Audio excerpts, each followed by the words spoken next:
गंगा द्वार अर्थात हरिद्वार और वहां के विभिन्न तीर्थों का महात्म्य। मोहिनी बोली, द्विज श्रेष्ठ, मैंने आपके मुख से कुरुक्षेत्र का उत्तम महात्म्य सुना है। गुरुदेव, अब गंगा द्वार नामक विख्यात जो पुण्यदायक तीर्थ है उसका वर्णन कीजिए। पुरोहित वसु ने कहा, भद्रे, राजा भगीरथ के रथ के पीछे चलने वाली अलकनंदा गंगा सहस्त्रों पर्वतों को विदीर्ण करती हुई जहाँ भूमि पर उतरी है, जहाँ पूर्व काल में दक्ष प्रजापति ने यज्ञेश्वर भगवान विष्णु का यजन किया है, वह पुण्यदायक क्षेत्र हरिद्वार ही गंगा द्वार है, जो मनुष्यों के समस्त पातकों का नाश करने वाला है। प्रजापति दक्ष के उस यज्ञ में इंद्रादि सब देवता बुलाए गए थे और वे सब अपने अपने गणों के साथ यज्ञ में भाग लेने की इच्छा से वहां आए थे। शुभे उसमें देवर्षि, शिष्य प्रशिष्यों सहित शुद्ध अंतकरण वाले ब्रह्मर्षि तथा राजर्षि भी पधारे थे। पिनाकपाणी भगवान शंकर को छोड़कर अन्य सब देवताओं को निमंत्रित किया गया था। वे सब देवता विमानों पर बैठकर अपनी प्रिय पत्नियों के साथ दक्ष प्रजापति के यज्ञोत्सव में जा रहे थे और प्रसन्नता पूर्वक आपस में उस उत्सव का वर्णन भी करते थे। कैलाश पर रहने वाली देवी सती ने उनकी बातें सुनी। सुनकर वे पिता का यज्ञोत्सव देखने के लिए उत्सुक हुई। उस समय सती ने महादेव जी से उस उत्सव में चलने की प्रार्थना की। उनकी बात सुनकर भगवान शिव ने कहा, देवी, वहां जाना कल्याणकर नहीं होगा। किंतु सती जी अपने पिता का यज्ञोत्सव देखने के लिए चल दी। भद्रे, सती देवी वहां पहुंच तो गई, किंतु किसी ने उनका स्वागत सत्कार नहीं किया। तब तन्वंगी सती ने वहां अपने प्राण त्याग दिए। अतः वह स्थान एक उत्तम क्षेत्र बन गया है। जो उस तीर्थ में स्नान करके देवताओं तथा पितरों का तर्पण करते हैं, वे देवी के अत्यंत प्रिय होते हैं। वे भोग और मोक्ष के प्रधान अधिकारी हो जाते हैं। तदनंतर देवर्षि नारद से अपनी प्रिया सती जी के प्राण त्याग का समाचार सुनकर भगवान शंकर ने वीरभद्र को उत्पन्न किया। वीरभद्र ने संपूर्ण प्रमथ गणों के साथ जाकर उस यज्ञ का नाश कर दिया। फिर ब्रह्मा जी की प्रार्थना से तुरंत प्रसन्न होकर भगवान शंकर ने उस विकृत यज्ञ को पुनः संपन्न किया। तब से वह अनुपम तीर्थ संपूर्ण पातकों का नाश करने वाला हुआ। मोहिनी, उस तीर्थ में विधि पूर्वक स्नान करके मनुष्य जिस जिस कामना का चिंतन करता है उसे अवश्य प्राप्त कर लेता है। जहाँ दक्ष तथा देवताओं ने यज्ञों के स्वामी साक्षात अविनाशी भगवान विष्णु का स्तवन किया था, वह स्थान हरितीर्थ के नाम से प्रसिद्ध है। सती मोहिनी, जो मानव उस हरिपद तीर्थ अर्थात हरि की पैड़ी में विधि पूर्वक स्नान करता है, वह भगवान विष्णु का प्रिय तथा भोग और मोक्ष का प्रधान अधिकारी होता है। उससे पूर्व दिशा में त्रिगंग नाम से विख्यात क्षेत्र है, जहाँ सब लोग त्रिपतगा गंगा का साक्षात दर्शन करते हैं। वहाँ स्नान करके देवताओं, ऋषियों, पितरों और मनुष्यों का श्रद्धा पूर्वक तर्पण करने वाले पुरुष स्वर्गलोक में देवता की भांति आनंदित होते हैं। वहाँ से दक्षिण दिशा में कनखल तीर्थ में जाएं। वहाँ दिन रात उपवास और स्नान करके मनुष्य सब पापों से मुक्त हो जाता है। देवी, जो वहाँ वेदों के पारंगत विद्वान ब्राह्मण को गोदान देता है, वह कभी वैतरणी नदी और यमराज को नहीं देखता है। वहाँ किए गए जप, होम, तप और दान अक्षय होते हैं। सुमध्य में वहाँ से पश्चिम दिशा में कोटि तीर्थ है, जहाँ भगवान कोटीश्वर का दर्शन करने से कोटि गुना पुण्य प्राप्त होता है और एक रात वहाँ निवास करने से पुंडरीक यज्ञ का फल मिलता है। इसी प्रकार वहाँ से उत्तर दिशा में सप्तगंग अर्थात सप्त सरोवर नाम से विख्यात उत्तम तीर्थ है। देवी, वह संपूर्ण पातकों का नाश करने वाला है। परम बुद्धिमती मोहिनी, वहाँ सप्तर्षियों के पवित्र आश्रम है। उन सब में पृथक पृथक स्नान और देवताओं एवं पितरों का तर्पण करके मनुष्य ऋषि लोक को प्राप्त होता है। राजा भगीरथ जब देव नदी गंगा को ले आए, उस समय उन सप्तर्षियों की प्रसन्नता के लिए वे 7 धाराओं में विभक्त हो गई। तब से पृथ्वी पर वह सप्तगंग नामक तीर्थ विख्यात हो गया। भद्रे, वहाँ से परम उत्तम कपिलारुद्र नामक तीर्थ में जाकर जो श्रेष्ठ ब्राह्मण को धेनु दान करता है, उसे सहस्त्र गोदान का फल मिलता है। तदनंतर शंतनु के ललित नामक उत्तम तीर्थ में जाकर विधिवत स्नान और देवता आदि का तर्पण करके मनुष्य उत्तम गति पाता है। जहाँ राजा शंतनु ने मनुष्य रूप में आई हुई गंगा को प्राप्त किया और जहाँ गंगा ने प्रतिवर्ष एक एक वसु को जन्म देकर अपनी धारा में उनके शरीर को डलवा दिया था, उन वसुओं का शरीर जहाँ गिरा वहाँ वृक्ष पैदा हो गया। जो मनुष्य वहाँ स्नान करता और उस औषधि को खाता है वह गंगा देवी के प्रसाद से कभी दुर्गति में नहीं पड़ता। वहाँ से भीमस्थल अर्थात भीमगोड़ा में जाकर जो पुण्यात्मा पुरुष स्नान करता है वह इस लोक में उत्तम भोग भोग कर शरीर का अंत होने पर स्वर्ग लोक में जाता है।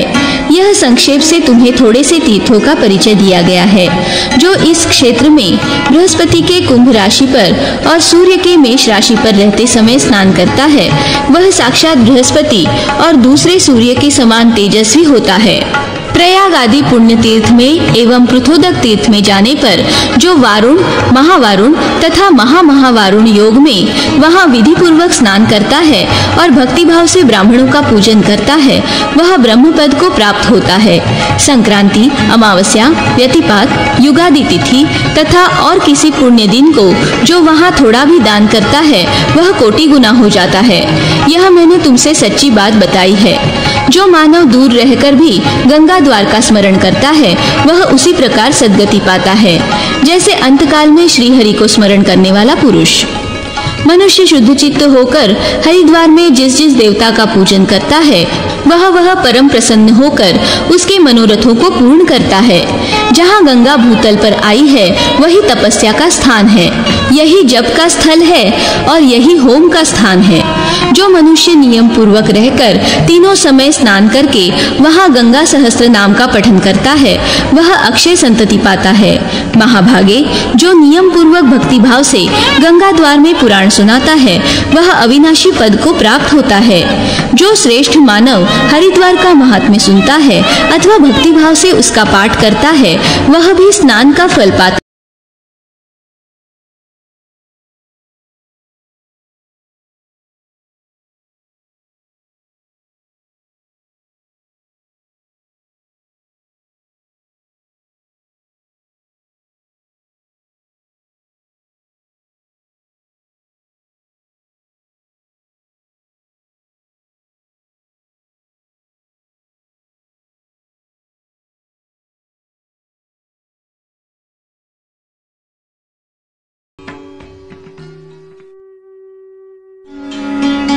बद्रिकाश्रम के विभिन्न तीर्थों की महिमा।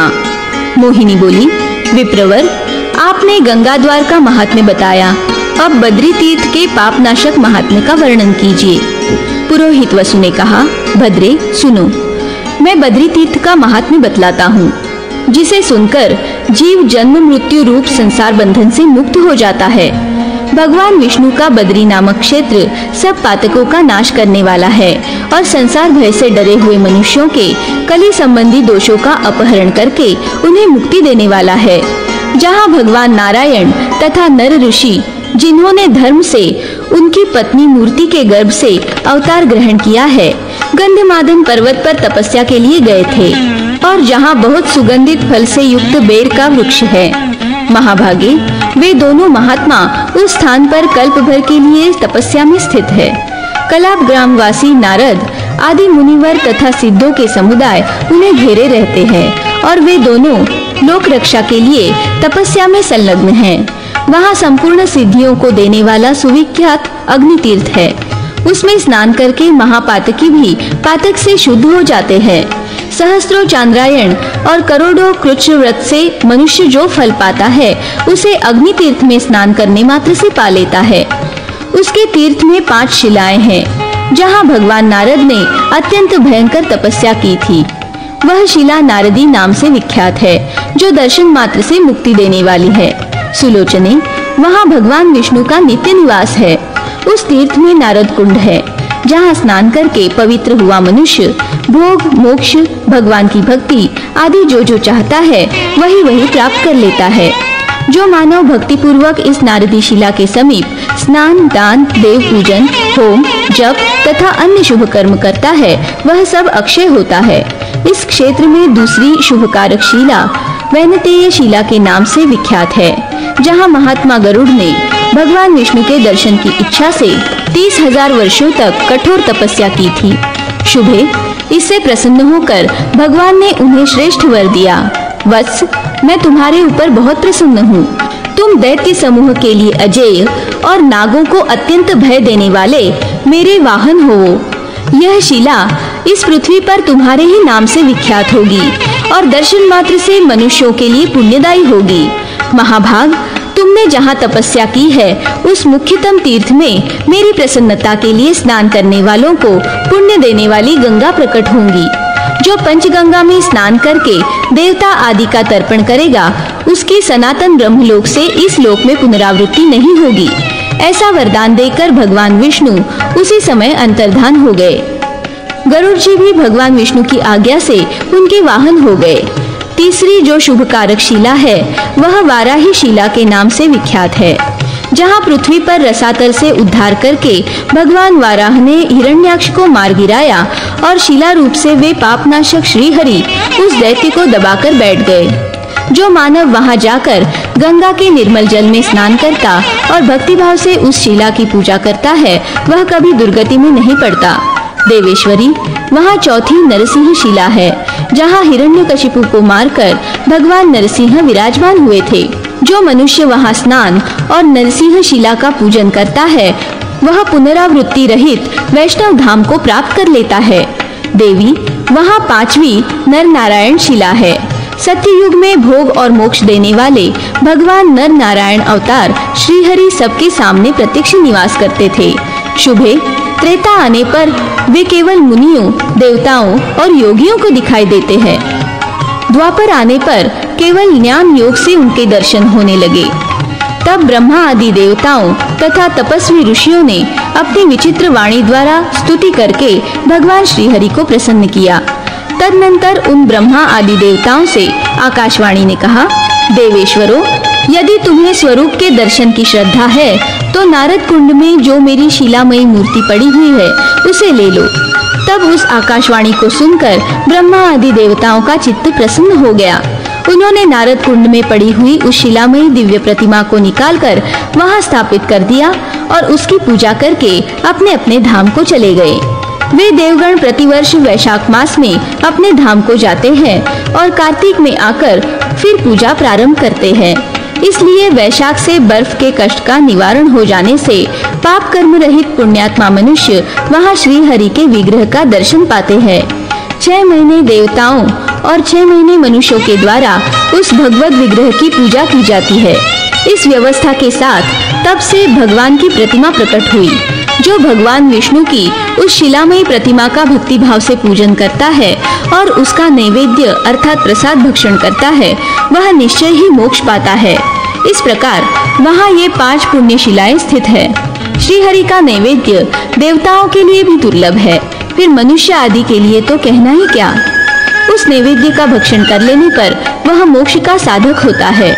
बद्री तीर्थ में भगवान विष्णु का सिक्त मात्र अर्थात थोड़ा भी प्रसाद खा लिया जाए तो वह पाप का नाश करता है। मोहिनी, वही एक दूसरा महान तीर्थ है, उसका वर्णन सुनो।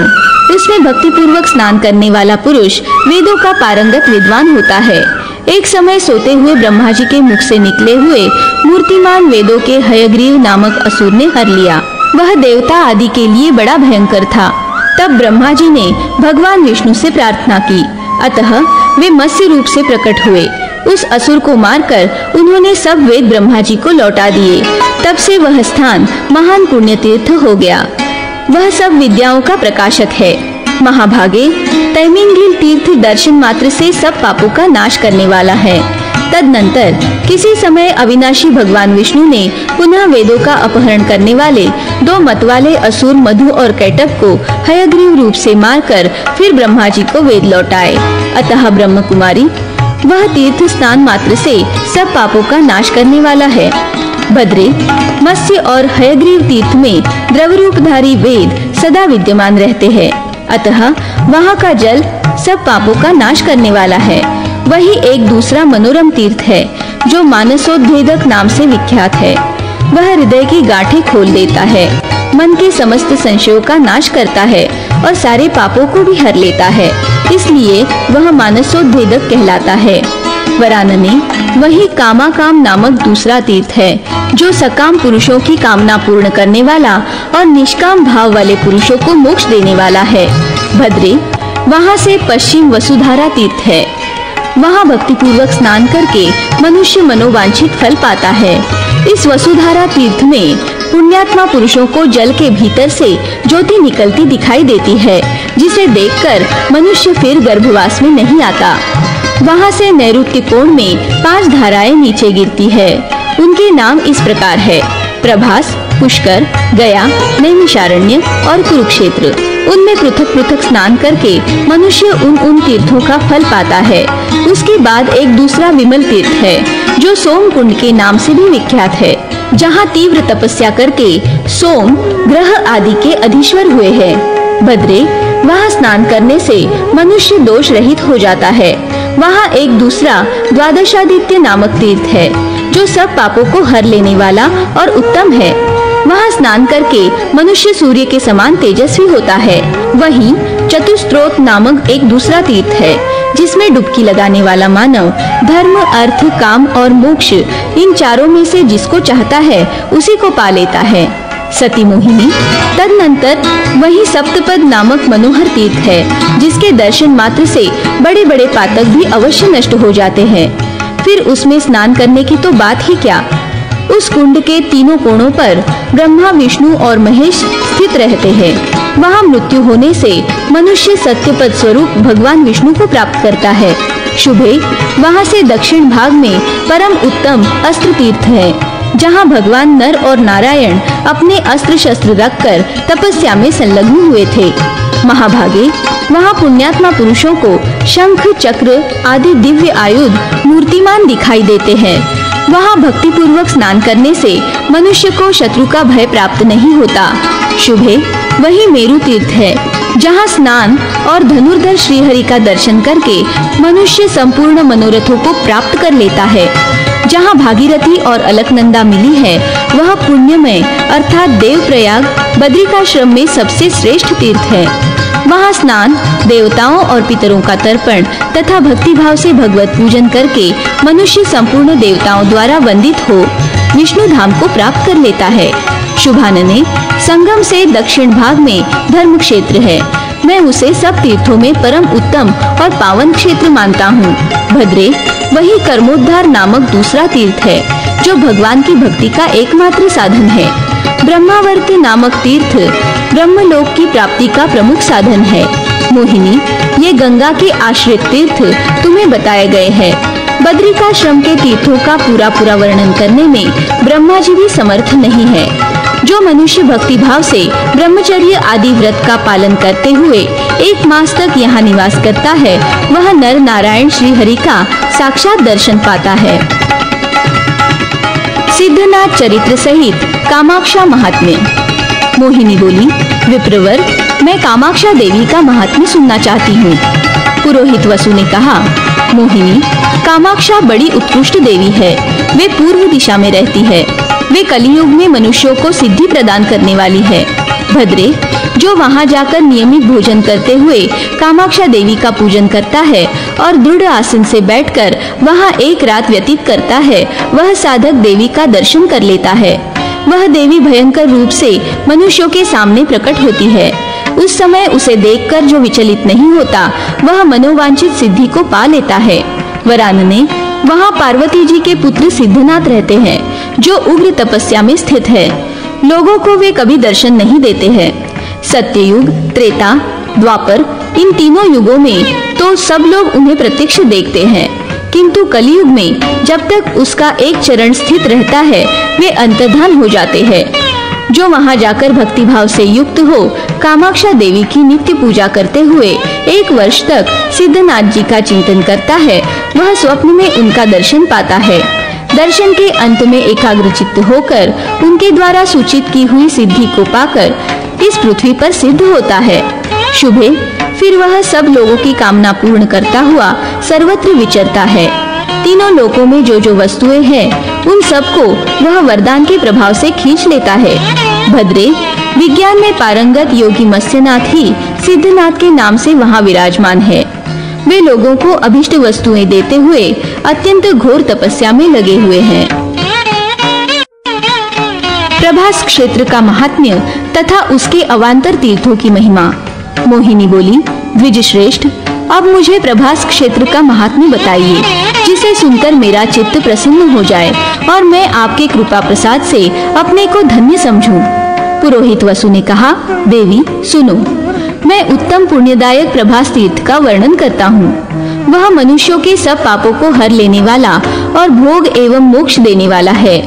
विधि नंदिनी, जिसमें असंख्य तीर्थ है और जहाँ गिरिजापति भगवान विश्वनाथ सोमनाथ के नाम से प्रसिद्ध है, उस प्रभास तीर्थ में स्नान करके सोमनाथ की पूजा करने पर मनुष्य मोक्ष प्राप्त कर लेता है। प्रभास मंडल का विस्तार 12 योजन का है। उसके मध्य में इस तीर्थ की पीठिका है, जो 5 योजन विस्तृत कही गई है। उसके मध्य भाग में गोचर्म मात्र तीर्थ है, जिसका महत्व कैलाश से भी अधिक है। वहीं एक परम दूसरा सुंदर पुण्य तीर्थ है, जिसे अर्क स्थल कहते हैं। उस तीर्थ में सिद्धेश्वर आदि सहस्त्रों लिंग है। उसमें स्नान करके भक्ति भाव से देवता पितरों का तर्पण तथा शिवलिंगों का पूजन करके मनुष्य भगवान रुद्र के लोक में जाता है। इसके सिवा समुद्र तट पर दूसरा तीर्थ, जिसको अग्नि तीर्थ कहते हैं, विद्यमान है। देवी, उसमें स्नान करके मनुष्य अग्निलोक में जाता है। वहाँ उपवास पूर्वक भगवान कपर्दीश्वर की पूजा करके मानव इहलोक में मनोवांछित भोगों का उपभोग करता और अंत में शिवलोक को प्राप्त होता है। तदनंतर केदारेश्वर के समीप जाकर विधि पूर्वक उनकी पूजा करके मनुष्य देव पूजित हो विमान द्वारा स्वर्गलोक में जाता है। कपर्दीश्वर और केदारेश्वर के पश्चात क्रमशः भीमेश्वर, भैरवेश्वर, चंडीश्वर, भास्करेश्वर, अंगारेश्वर, गुर्वेश्वर, सोमेश्वर, भृगुजेश्वर, शनीश्वर, राहीश्वर तथा केतवीश्वर की पूजा करें। इस प्रकार क्रमशः 14 लिंगों की यात्रा करनी चाहिए। विधिज्ञ पुरुष भक्ति भाव से उन सबकी पृथक पृथक पूजा करके भगवान शिव का सालोक्य पाता और निग्रहानुग्रह में समर्थ हो जाता है। वरारोहा, अजापाला, मंगला तथा ललितेश्वरी तीन देवियों का क्रमशः पूजन करके मनुष्य निष्पाप हो जाता है। लक्ष्मीश्वर, बाड़वेश्वर, अर्घ्येश्वर तथा कामकेश्वर का भक्ति पूर्वक पूजन करके मानव लोकेश ब्रह्मा जी का पद प्राप्त कर लेता है। गौरी तपोवन में जाकर गौरीश्वर, वरुणेश्वर तथा उषेश्वर का पूजन करके मानव स्वर्गलोक पाता है। जो मानव गणेश, कुमारेश, स्वाककेश, कुलेश्वर, उत्तंकेश, वन्हीश, गौतम तथा दैत्यसूदन का विधि पूर्वक पूजन करता है, वह कभी दुर्गति में नहीं पड़ता। तदनंतर चक्र तीर्थ में जाकर वहाँ विधि पूर्वक स्नान और गौरी देवी की पूजा करके मनुष्य मनोवांछित फल पाता है।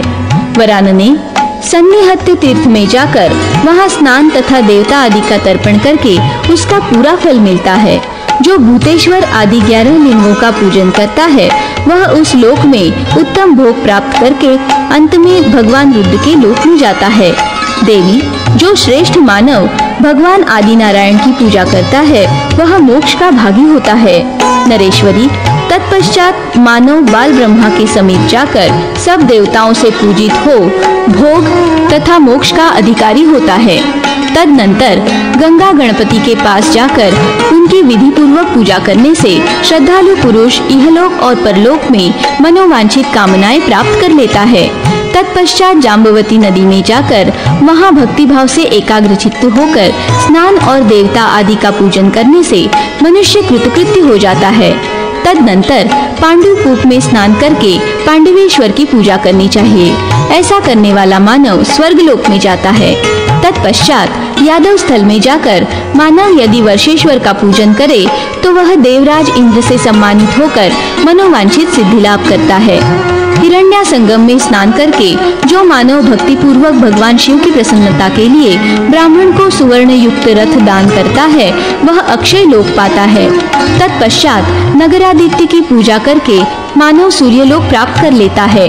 नगरादित्य के समीप बलभद्र, श्री कृष्ण और सुभद्रा का दर्शन एवं विधि पूर्वक पूजन करने से मानव भगवान श्री कृष्ण का सायुज्य लाभ करता है। तदनंतर कुमारिका के समीप जाकर विधि पूर्वक पूजा करके मनुष्य मनोवांछित कामनाओं को प्राप्त कर लेता है और इंद्रलोक का अधिकारी होता है। जो सरस्वती के तट पर स्थित ब्रह्मेश्वर का पूजन करता है, वह सब पापों से मुक्त हो ब्रह्मलोक में प्रतिष्ठित होता है।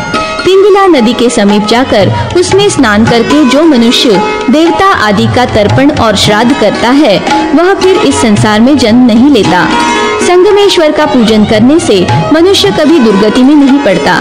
शंकरादित्य, घटेश तथा महेश्वर का पूजन करके मनुष्य निश्चय ही अपनी संपूर्ण कामनाएं पा लेता है। तदनंतर ऋषि तीर्थ में जाएं, वहां स्नान करके मन को संयम में रखते हुए ऋषियों का पूजन करें। ऐसा करने वाले को संपूर्ण तीर्थों का फल प्राप्त होता है। तदनंतर नंदादित्य की पूजा करके मनुष्य सब रोगों से मुक्त होता है। तत्पश्चात त्रितकूट के समीप जाकर वहां स्नान करने से मनुष्य स्वर्गलोक में जाता है। तदनंतर न्यूकुमती नदी के समीप जाकर वहां विधि पूर्वक स्नान और सिद्धेश्वर का पूजन करे। ऐसा करने वाला पुरुष अणिमा आदि सिद्धियों का भागी होता है। वाराह स्वामी का दर्शन करके मनुष्य भव सागर से मुक्त हो जाता है। छाया लिंग का पूजन करके पुरुष को संपूर्ण पातकों से छुटकारा मिल जाता है। सती मोहिनी, जो मानव कनकनंदा देवी का भली भांति पूजन करता है वह संपूर्ण कामनाओं को पाता और शरीर का अंत होने पर स्वर्गलोक में जाता है। कुंतीश्वर का पूजन करने से मनुष्य सब पातकों से छूट जाता है। जो मानव गंगा जी में स्नान करके गंगेश्वर का पूजन करता है वह 3 प्रकार के पापों से मुक्त हो जाता है। जो चमसोद्भिद तीर्थ में स्नान करके पिंड दान करता है वह गया की अपेक्षा कोटि गुने पुण्य का भागी होता है। ब्रह्म कुमारी तत्पश्चात उत्तम विदुराश्रम में जाकर त्रिग और त्रिभुवनेश्वर का पूजन करने से मनुष्य सुखी होता है। मंकणेश्वर का पूजन करके मानव उत्तम गति पाता है। त्रैपुर और त्रिलिंग की पूजा करने पर सब पापों से छुटकारा मिल जाता है। जो मनुष्य षंड तीर्थ में जाकर स्नान करके सुवर्ण दान करता है वह सब पापों से शुद्ध चित्त हो भगवान शिव के धाम में जाता है। त्रिलोचन में स्नान करने से रुद्रलोक की प्राप्ति होती है। देविका में उमानाथ का पूजन करके श्रेष्ठ मानव मनोवांछित कामनाओं को पाता और शरीर का अंत होने पर स्वर्गलोक में जाता है। भूद्वार की पूजा करने से अभीष्ट फल की प्राप्ति होती है। शूल स्थान में वाल्मीकि को नमस्कार करके मनुष्य कवि होता है। तदनंतर चवनादित्य का पूजन करके तीर्थ सेवी पुरुष संपूर्ण भोग सामग्रियों से संपन्न होता है। चवनेश्वर के पूजन से मानव भगवान शिव का अनुचर होता है। प्रजापालेश्वर की पूजा से धन धान्य की वृद्धि होती है। बालादित्य की पूजा करने वाला मनुष्य विद्वान और धनवान होता है। कुबेर स्थान में स्नान करके मानव निश्चय ही निधि पाता है। ऋषितोया नदी में जाकर वहां स्नान करने से मानव पवित्र हो ब्राह्मण को सुवर्ण दान करे तो सब पातकों से छूट जाता है। संगालेश्वर की पूजा करने से रुद्रलोक में प्रतिष्ठा प्राप्त होती है। तदनंतर नारायण देव की पूजा करने से मनुष्य मोक्ष का भागी होता है। तप्त कुंडोदक में स्नान करके मूल चंडीश्वर की पूजा करे। इससे समस्त पापों से मुक्त हुआ मानव मनोवांछित वस्तु को पा लेता है। चतुर्मुख विनायक की पूजा करने से भी अभीष्ट वस्तु की प्राप्ति होती है। क्षेमादित्य के पूजन से मनुष्य क्षेम युक्त सफल मनोरथ तथा सत्य का भागी होता है। रुक्मिणी देवी की पूजा की जाए तो वे मनुष्यों को अभीष्ट वस्तु देती है। दुर्वासेश्वर और पिंगेश्वर की पूजा करने से मनुष्य पाप मुक्त हो जाता है। भद्रा संगम में स्नान करके मनुष्य सैकड़ों कल्याण की बातें देखता है। मोक्ष तीर्थ में स्नान करके मानव भव सागर से मुक्त हो जाता है। नारायण गृह में जाकर मानव फिर कभी शोक नहीं करता। हुंकार तीर्थ में स्नान करने वाला पुरुष गर्भवास का कष्ट नहीं पाता तथा चंडीश्वर का पूजन करने से सब तीर्थों का फल मिल जाता है। आशापुर निवासी विघ्नेश्वर का पूजन करने से विघ्न की प्राप्ति नहीं होती। कला कुंड में स्नान करने वाला मानव निस्संदेह मोक्ष का भागी होता है। नारदेश्वर का पूजक भगवान विष्णु और शंकर का भक्त होता है। भल्ल तीर्थ में स्नान करके मानव समस्त पापों से मुक्त हो जाता है और कर्दमाल तीर्थ में स्नान करने से मनुष्य के समस्त पातक दूर हो जाते हैं। गुप्त सोमनाथ का दर्शन करके मनुष्य फिर कभी शोक में नहीं पड़ता। श्रृंगेश्वर का पूजन करने वाला पुरुष दुखों से पीड़ित नहीं होता। नारायण तीर्थ में स्नान करने वाला मानव मोक्ष प्राप्त कर लेता है।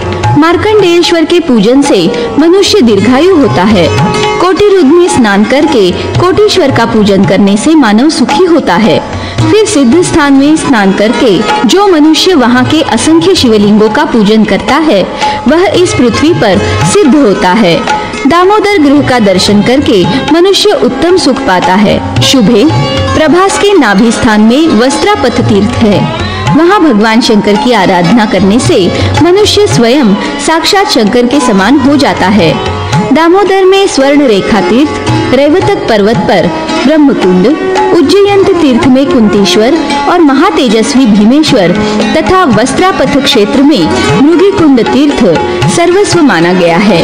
इनमें क्रमशः स्नान करके देवताओं का यत्नपूर्वक पूजन तथा जल से पितरों का तर्पण करने से मनुष्य संपूर्ण तीर्थों का फल पाता है।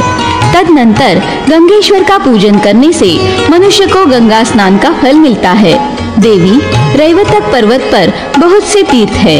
उनमें स्नान करके भक्ति पूर्वक ब्रह्मा, विष्णु, शिव और इंद्र आदि लोकपालों की पूजा करने से मनुष्य भोग और मोक्ष दोनों पा लेता है। सुंदरी, ये सब तीर्थ तुमसे बहुत थोड़े में बताए गए हैं। इनमें अवान्तर तीर्थ तो अनंत है जिनका वर्णन नहीं किया जा सकता। मोहिनी, तीनों लोकों में प्रभास क्षेत्र के समान दूसरा कोई तीर्थ नहीं है। पुष्कर महात्म्य। मोहिनी बोली, द्विज श्रेष्ठ, प्रभास क्षेत्र का अत्यंत पुण्यदायक महात्म्य सुना। अब पुष्कर तीर्थ का, जो कि मेरे पिता ब्रह्मा जी का यज्ञ सदन है, महात्म्य विस्तार पूर्वक वर्णन कीजिए। पुरोहित वसु ने कहा, भद्रे सुनो, मैं पुष्कर के पवित्र महात्म्य का, जो मनुष्यों को सदा अभिष्ट वस्तु देने वाला है, वर्णन करता हूँ। इसमें अनेक तीर्थों का महात्म्य सम्मिलित है। जहाँ भगवान विष्णु के साथ इंद्र आदि देवता, गणेश, रैवत और सूर्य विराजमान है, उस पुष्कर वन में जो बिना किसी साधन के भी निवास करता है वह अष्टांग योग साधन का पुण्य पाता है। पृथ्वी पर इससे बढ़कर दूसरा कोई क्षेत्र नहीं है। अतः श्रेष्ठ मानवों को सर्वथा प्रयत्न करके इस उत्तम क्षेत्र का सेवन करना चाहिए। जो ब्राह्मण, क्षत्रिय, वैश्य अथवा शूद्र इस क्षेत्र में निवास करते हुए सर्वतोभावेन ब्रह्मा जी में भक्ति रखते और सभी जीवों पर दया करते हैं, वे ब्रह्मा जी के लोक में जाते हैं। पुष्कर वन में जहाँ प्राची सरस्वती बहती है, जाने से मनुष्य को मति अर्थात मनन शक्ति, स्मृति अर्थात स्मरण शक्ति, दया, प्रज्ञा अर्थात उत्कृष्ट ज्ञान शक्ति, मेधा अर्थात धारणा शक्ति और बुद्धि अर्थात निश्चयात्मक वृत्ति प्राप्त होती है। जो वहाँ तट पर स्थित होकर प्राची सरस्वती के उस जल को पीते हैं, वे भी अश्वमेध यज्ञ का फल पाकर सुख स्वरूप ब्रह्म को प्राप्त होते हैं। पुष्कर में 3 उज्ज्वल शिखर हैं, 3 निर्मल झरने हैं तथा ज्येष्ठ, मध्य और कनिष्ठ ये 3 सरोवर है। सती मोहिनी, वहाँ नंदा सरस्वती के नाम से सुप्रसिद्ध महान तीर्थ है, जो पुष्कर से 1 योजन दूर पश्चिम दिशा में विद्यमान है। वहाँ विधि पूर्वक स्नान और वेदवेत्ता ब्राह्मण को दूध देने वाली गौ का दान करने से मनुष्य ब्रह्मलोक में जाता है। इसके सिवा वहाँ कोटि तीर्थ है, जहाँ करोड़ों ऋषियों का आगमन हुआ था। वहाँ स्नान और ब्राह्मणों का पूजन करके मनुष्य सब पातकों से मुक्त हो जाता है। उसके बाद अगस्त्याश्रम में जाकर स्नान और कुंभज ऋषि का पूजन करके मनुष्य भोग सामग्री से संपन्न और दीर्घायु होता है तथा शरीर का अंत होने पर वह स्वर्गलोक में जाता है। सप्तर्षियों के आश्रम में जाकर वहाँ एकाग्र चित्त हो स्नान तथा भक्ति भाव से उनका पूजन करके मनुष्य सप्तर्षि लोक में जाता है। मनु के आश्रम में स्नान करके मानव सर्वत्र पूजा प्राप्त करता है। गंगा के उद्गम स्थान में स्नान करने से गंगा स्नान का फल मिलता है। ज्येष्ठ पुष्कर में स्नान करके ब्राह्मण को गोदान देने से मनुष्य इहलोक में संपूर्ण भोगों के पश्चात ब्रह्मलोक में प्रतिष्ठित होता है। मध्यम पुष्कर में स्नान करके ब्राह्मण को भूदान करने वाला पुरुष श्रेष्ठ विमान पर बैठकर भगवान विष्णु के लोक में जाता है। कनिष्ठ पुष्कर में स्नान और ब्राह्मण को सुवर्ण दान करके मनुष्य संपूर्ण कामनाओं को पाता और अंत में भगवान रुद्र के लोक में प्रतिष्ठित होता है। तदनंतर विष्णु पद में स्नान और ब्राह्मण को कुछ दान करके मनुष्य भगवान विष्णु के प्रसाद से समस्त कामनाओं को प्राप्त कर लेता है। तत्पश्चात नाग तीर्थ में स्नान और नागों का पूजन करके ब्राह्मणों को दान देने से मनुष्य 1 युग तक स्वर्ग में आनंद भोगता है। आकाश में पुष्कर का चिंतन करके आपो हिष्ठा इत्यादि मंत्रों द्वारा जो पुष्कर वन में स्नान करता है वह शाश्वत ब्रह्म पद को प्राप्त कर लेता है। जब कभी कार्तिक की पूर्णिमा को कृत्तिका नक्षत्र हो तो वह महातिथि समझी जाती है। उस समय आकाश पुष्कर में स्नान करना चाहिए। भरणी नक्षत्र से युक्त कार्तिक की पूर्णिमा को मध्यम पुष्कर में स्नान करने वाला मानव आकाश पुष्कर में स्नान करने का पुण्य फल पाता है। रोहिणी नक्षत्र से युक्त कार्तिक की पूर्णिमा को कनिष्ठ पुष्कर में स्नान करने वाला पुरुष आकाश पुष्कर जनित पुण्य फल का भागी होता है। जब सूर्य भरणी नक्षत्र पर, बृहस्पति कृत्तिका पर तथा चंद्रमा रोहिणी नक्षत्र पर हो और नंदा तिथि का योग हो तो उस समय पुष्कर में स्नान करने पर आकाश पुष्कर का संपूर्ण फल प्राप्त होता है।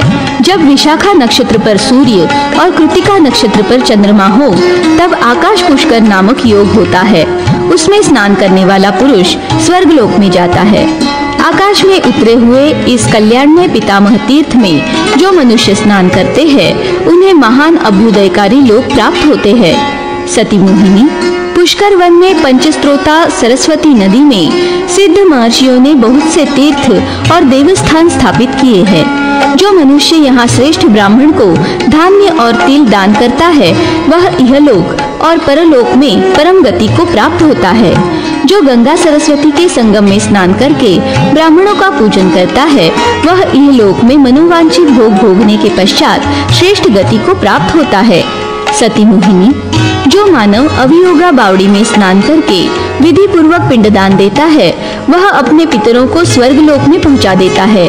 जो अजगंध शिव के समीप जाकर उनकी विधि पूर्वक पूजा करता है वह इहलोक और परलोक में भी मनोवांछित भोग पाता है।